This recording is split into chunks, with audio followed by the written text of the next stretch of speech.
নবী করিম সাল্লাল্লাহু আলাইহি সাল্লামের প্রতিদিনের রুটিনে কোরআনে কারীমের কতটুকু তেলাওয়াত থাকতো, কোন কোন সূরাগুলো, কোন কোন আয়াতগুলো তিনি প্রাত্যহিকভাবে প্রতিদিন নিয়মিত তেলাওয়াত করতেন এবং এটি তার নিয়মিত অভ্যাসে পরিণত হয়েছিল।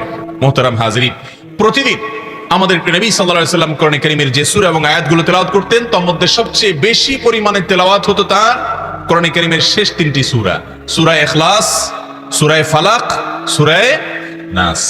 এই তিনটি সূরা পাঁচ ওয়াক্ত নামাজের পর তিনি তেলাওয়াত করতেন একবার করে, আমাদেরকেও করার নির্দেশ করেছেন।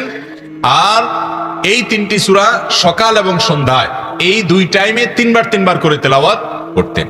আবার রাতে শুতে যাওয়ার আগে, ঘুমোতে যাওয়ার আগেও তিনি এই সূরাগুলো তিনবার তেলাওয়াত করতেন এবং এগুলো তেলাওয়াত করে হাতে ফু দিয়ে পুরা শরীরের যতটুকু সম্ভব মোছার এই নির্দেশনা তিনি দিয়েছেন।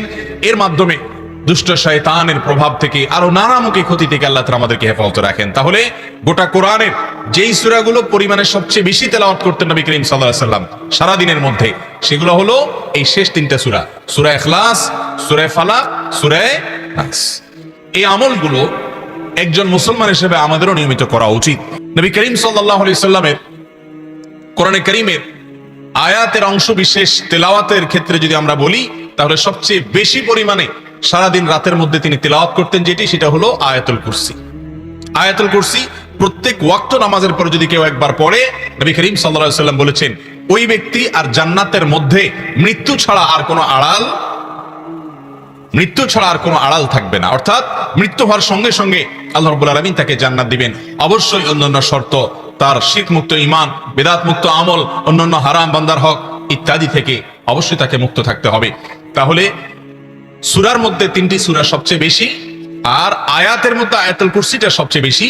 এটা রাতে শুইতে এবং সকাল সন্ধ্যায় এবং পাঁচ ওয়াক্ত নামাজের পরে এই সববার তিনি এই সব সময়গুলোতে তিনি তেলাওয়াত করতেন। তার দিন এবং রাতে যে সমস্ত সূরাগুলো বেশি তেলাওয়াত হতো সেগুলো হলো রাতে ঘুমোতে যাওয়ার সময় আয়াতুল কুরসি এবং ইখলাস, ফালাক, নাস তো আছেই। এগুলো ছাড়াও তিরমিজির হাদিস থেকে জানা যায় তিনি নিয়মিত সূরা মুলক, সূরা সিজদা, এই দুইটা সূরা রাতে ঘুমোতে যাওয়ার আগে তেলাওয়াত করতেন, শোয়ার আগে তেলাওয়াত করতেন। এবং মুসনাদ আহমদের বর্ণনা থেকে জানা যায় সূরা বনী ইসরাইল একটু বড় সূরা, আবার সূরা জুমার এটাও মোটামুটি বড় সূরা। এই সূরা জুমার এবং সূরা বনী ইসরাইল এই দুটি সূরাও নবী করিম সাল্লাল্লাহু আলাইহি সাল্লাম শোয়ার আগে তেলাওয়াত করতেন। আর বিচ্ছিন্ন আয়াতের মধ্যে প্রত্যেক সারাদিনের তার তেলাওয়াতের তালিকা ছিল কোরআনে কারীমের সূরা বাকারার শেষ দুটি আয়াত, এটাও তিনি ঘুমানোর আগে তেলাওয়াত করতেন। আর রাতে, গভীর রাতে, মাঝরাতে বা রাতের শেষ প্রহরে ঘুম ভেঙে গেলে তিনি সূরা আলে ইমরানের ওই আয়াত তেলাওয়াত করতেন, যে আয়াতে আল্লাহ রাব্বুল আলামিনের নিদর্শন নিয়ে চিন্তা ভাবনার আহ্বান করা হয়েছে, ইন্না ফি খালকিস সামাওয়াতি ওয়াল আরদি ওয়াখতিলাফিল লাইলি ওয়ান নাহার। এই পুরাটা পর্যন্ত তিনি শেষ পর্যন্ত তেলাওয়াত করতেন। নবী করিম সাল্লাল্লাহু আলাইহি সাল্লাম গভীর রাতে ঘুম ভেঙে গেলে বা রাতের শেষ প্রহরে ঘুম ভেঙে গেলে সূরা আলে ইমরানের শেষ 10টি আয়াত তেলাওয়াত করতেন। সূরা মুলক সম্পর্কে তিনি বলেছেন, সূরা মুলক যদি কেউ তেলাওয়াত করে নিয়মিত প্রতিদিন শোয়ার আগে, কবরের যে আযাব, কবরের যে ভয়াবহ ফিতনা, এই ফিতনা থেকে আল্লাহ রাব্বুল আলামিন রাতে ঘুমোতে যাওয়ার আগে সূরা মুলক তেলাওয়াত করে আল্লাহ তাআলা হেফাজত রাখবেন। সূরা বনী ইসরাইল, সূরা জুমার তিনি রাতে ঘুমানোর আগে তেলাওয়াত করতেন। সূরা কাফিরুন তিনি রাতে ঘুমানোর আগে তেলাওয়াত করতেন, বিশেষভাবে সূরা কুলিয়াল কাফিরুন। আর এছাড়া সূরা বাকারার শেষ দুই আয়াত এটাও রাতে ঘুমানোর আগে তেলাওয়াত করতেন। গভীর রাতে ঘুম ভেঙে গেলে আলে ইমরানের শেষ 10 আয়াত তেলাওয়াত করতেন। এই হলো নবী করিম সাল্লাল্লাহু আলাইহি সাল্লামের সারা দিনের তেলাওয়াতের শিডিউল। এছাড়া বিশেষভাবে তাহাজ্জুদের নামাজে নবী করিম সাল্লাল্লাহু আলাইহি সাল্লাম সবচেয়ে বেশি কোরআন তেলাওয়াত করতে পছন্দ করতেন। অনেক দীর্ঘ সময় পর্যন্ত দাঁড়িয়ে কোরআন তেলাওয়াত করতেন। আম্মা জান আয়েশা রাদিয়াল্লাহু তাআলা আনহা বলেছেন, লা তাসআল আন হুসনিহিন্না ওয়া তুলিহিন্না। নবী করিম সাল্লাল্লাহু আলাইহি সাল্লাম তাহাজ্জুদের নামাজে যেই পরিমাণ কোরআন তেলাওয়াত করতেন এবং যত দীর্ঘ নামাজ পড়তেন, যত সুন্দর করে পড়তেন, রুকুতে গেলে মনে হতো যে আর তিনি উঠবেন না, এত লম্বা সময় ধরে তিনি তাসবিহ পেশ করতেন। রুকু থেকে উঠে দাঁড়িয়ে আল্লাহর প্রশংসা গুণকীর্তন এত বেশি করতেন, মনে হতো তিনি আর সিজদায় যাবেন না। সিজদায় চলে গেলে এত সময় ধরে সিজদা করতে থাকতেন, মনে হতো মাথা আর তুলবেন না। আবার সিজদা থেকে উঠে বসে এত বেশি সময় ধরে দোয়া করতেন, মনে হতো তিনি আর সিজদায় যাবেন না। এই রকম লম্বা সময় ব্যয় করতেন। কত দীর্ঘ ছিল তার সে নামাজ। আম্মা জান আয়েশা বলেছেন, লা তাসআল আন হুসনিহিন্না ওয়া তুলিহিন্না। নবী করিম সাল্লাল্লাহু আলাইহি সাল্লামের তাহাজ্জুদের নামাজের সৌন্দর্য এবং দৈর্ঘ্য কত সময় নিয়ে করতেন, আর বলো না, এত সময় নিয়ে করতেন যে এটা বলে বোঝানো মুশকিল। কত সময় নিয়ে করতেন যে তার পা ফুলে যেত। এত দীর্ঘ সময় দাঁড়িয়ে দাঁড়িয়ে তেলাওয়াত করতেন যে তার পা ফুলে যেত। নবী করিম সাল্লাল্লাহু আলাইহি ওয়াসাল্লাম সবচেয়ে বেশি পছন্দ করতেন কোরআনে কারীমের তিলাওয়াত নামাজের মধ্যে, এবং সেটা ভোর রাতে। আর এটা আমাদের জীবন থেকে আজ সবচেয়ে বেশি হারিয়ে গেছে। মোহতারাম হাজরিন, নবী করিম সাল্লাল্লাহু আলাইহি ওয়াসাল্লাম ভোর রাতে তাহাজ্জুদের নামাজে মধ্যরাত থেকে তিনি তেলাওয়াত শুরু করতেন, অনেক সময় সন্ধ্যা রাত থেকেই তেলাওয়াত শুরু করতেন।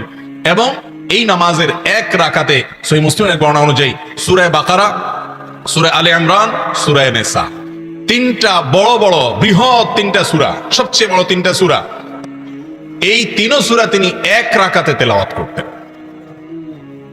আপনি চিন্তা করুন, শুধু সূরা বাকারাই 3 পারার বেশি, এরপরে সূরা আলে ইমরান এটাও দীর্ঘ, সূরা নিসা, তিনটা মিলিয়ে মোট কয় পারা হবে? এত পারার তেলাওয়াত শুধুমাত্র এক রাকাতে করতে। আর আমাদের অবস্থা হলো তারাবির নামাজে একটু সময় নিয়ে 2-4-5 মিনিট সময় নিয়ে এক রাকাত যদি তারাবির হাফেজ সাহেবরা, ইমাম সাহেবরা পড়ান, তাহলে আমরা অধৈর্য হয়ে যাই, ধৈর্য হারিয়ে ফেলি। আল্লাহ তাআলা আমাদের সকলকে কোরআনে কারীমকে সময় দেওয়ার তৌফিক দান করুন। শুধু তেলাওয়াত নয়, বুঝে কোরআন তেলাওয়াত করার চেষ্টা করব, তাফসীর জানার চেষ্টা করব, আল্লাহর কথা শুনে আমল করার চেষ্টা করব। দিনের সবচেয়ে যেই সময়টাতে কোরআন বেশি তেলাওয়াত করবেন সেটা হলো শুইতে যাওয়ার আগে। আর এই টাইমে আমাদের কোরআন তেলাওয়াত তো দূরের কথা, আল্লাহর নাম নেওয়াও সম্ভব হয় না, কারণ ঘুমোতে যাওয়ার আগে আমাদের সবচেয়ে বেশি ব্যস্ততা থাকে মোবাইল নিয়ে। এই পরিমাণ মোবাইল নিয়ে ব্যস্ত থাকি আমরা যে সারাদিনে যা টিপাটিপি হয়, ঘুমোতে যাওয়ার সময় সবচেয়ে বেশি টিপাটিপি হয়। কোনোদিন যদি ব্যস্ত থাকি, তাহলে কাজা কাফারা সহকারে শোয়ার আগে আমরা মোবাইল টিপে তারপর শুই। ঠিক না? ঠিক। দুর্ভাগ্য এবং কপাল পড়া আমরা কেন? এই হতভাগা এবং কপাল পড়া হওয়ার অন্যতম প্রধান কারণ হলো ভাইরা আমার, কোরআন থেকে দূরে সরে যাওয়া। অতএব এই কোরআনকে সঙ্গ দেব তো ইনশাআল্লাহ, কোরআনের সান্নিধ্যে থাকবো তো ইনশাআল্লাহ। একটা কোরআনের অনুবাদ, সংক্ষিপ্ত তাফসীর আপনার আশেপাশে রাখবেন। প্রতিদিন আপনি অন্তত 5 মিনিট হলেও কোরআনকে সময় দিবেন। আর বিশেষভাবে নবী করিম সাল্লাল্লাহু আলাইহি ওয়াসাল্লাম প্রাত্যহিকভাবে প্রতিদিন দৈনন্দিন কোরআনের যে অংশগুলো তেলাওয়াত করতেন, এটার তালিকা আপনি লিখে নিয়ে অন্তত এটাকে নিয়মিত আমল করবেন। আল্লাহ আমাকে আপনাকে আমাদের সবাইকে আমল করার তৌফিক দান করুন।